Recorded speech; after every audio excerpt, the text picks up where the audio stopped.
The senator from New Jersey. I am really grateful, Mr. President. I'm grateful you're in the chair, and I'm grateful to be able to rise right now and speak. I want to say at the top that I have a tremendous love for this institution, and a lot of that's born from the people that are here, from the pages I get to know in every class to the folks that work the doors, the clerks, the parliamentarians. This is a special place, and a lot of the people who are known here are not the ones that really keep this place functioning.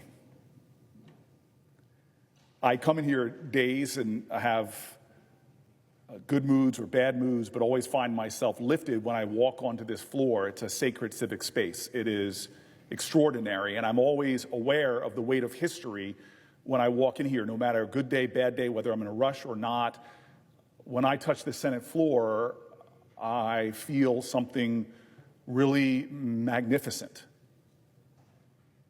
I don't think that our founders would have ever imagined a body like this, with black people on both sides of the aisle, with women serving here, with folks from many different backgrounds. We are, in many ways, doing what this Senate, what the founders had envisioned, which was this idea of every generation making this a more perfect union.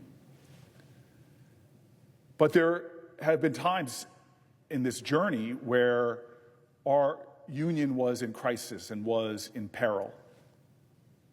There have been times in this great American journey over our 250 years where so many heroes had to emerge, people that I've come to revere, like Joshua Chamberlain from Maine, who played such a pivotal role in the Battle of Gettysburg. What a noble soul he was.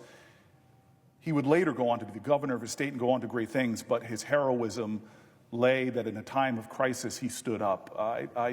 I know there are veterans in this body, and I admire them so much, who have answered that call to serve our country and put their lives at sacrifice. There are people that I admire, that are heroes of mine, that were suffragists who were people who fought as abolitionists. There are people more recently that I've come to lionize and admire because they did so much for this country, not with titles, not with high rank or positions, but folks who, when this country was facing crossroads, was facing crises, they stood up, they spoke up. And I looked at the boy. This nation needs you too.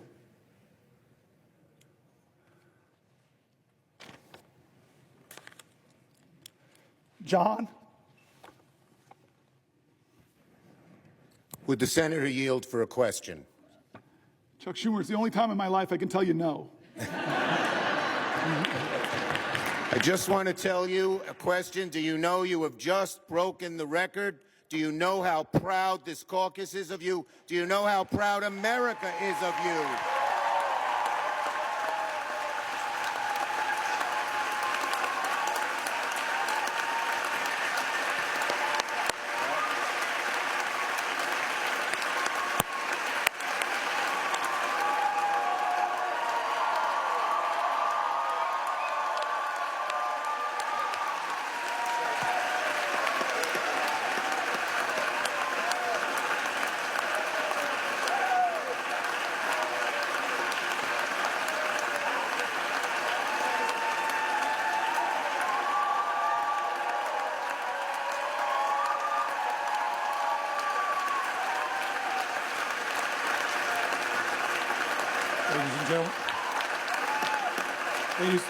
Ladies and gentlemen, ladies and gentlemen, ladies and gentlemen, ladies and gentlemen,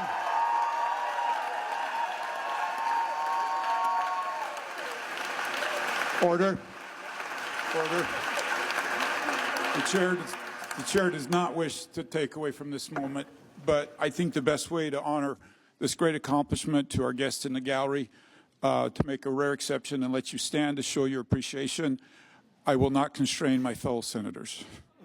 Thank you. I'm Chuck Schumer. I have yielded for a question, and you asked me, did I know? I know now.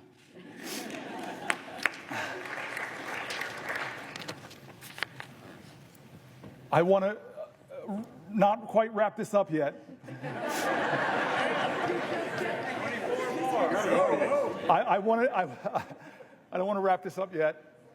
My mom's senator. My mom's been watching. I know Catherine Cortez Masto has a podium in front of her. She can give me a rest. I'd like to go a little further if we can, just a little further. I love, and again, I know people are trying to train each other, and all of our media operations, they give the worst images of the people of the other party. But I want to tell you, one of the funny tweets my staff gave me is something Ted Cruz said. Is he's around 19, 20 hours, he said, maybe I should pull a fire alarm. He's going to break my record. I'm going to pause in a moment if she has a question for me to Catherine Cortez Masto, because she's my mother. But I do want to just say again, 2 points to make if I can. One is how grateful I am to my staff. When we decided to do this many days ago,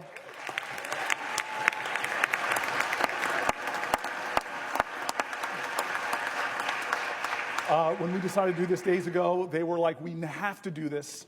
And we started preparing and working on this, and they did an extraordinary job. They were with me late nights, writing. I just feel guilty because they wrote about 10 books, and we didn't use all of them. They were really substantive stuff, pulling from Republicans and Democrats in critique of this moment, pulling from Democrats and Republicans, Republican governors that were saying, do not cut Medicaid. States that know, as my colleagues do, that have a trigger, that if the Medicaid funding goes below 90%, they stop the Medicaid expansion. My staff really worked hard to not make this just Democratic voices, to make it people in our country, that Republicans and Democrats, you heard mentioned in the speech, the Cato Institute, the Manhattan Institute, all people who are honest arbiters and are saying that what Trump is doing is wrong, that a budget like this that blows massive holes in our deficit, it will be something our children are trying to pay for. And what are they ultimately paying for that's caused this big deficit? It's trillions of dollars of tax cuts that people like Doge, multi-billionaire Musk will benefit from, but children won't. They did such a good job bringing together authorities on both sides of the aisle. I just want to thank them. I want to thank my cousin Pam and my family. Cousin Pam, like Chris Murphy, was here for the whole time. I want to thank Chris Murphy again.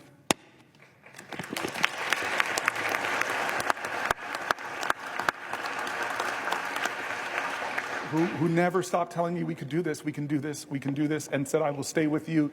He's been with me on the floor. I hope you don't look as tired as I look, because you look beat, man. Do I look that bad? No.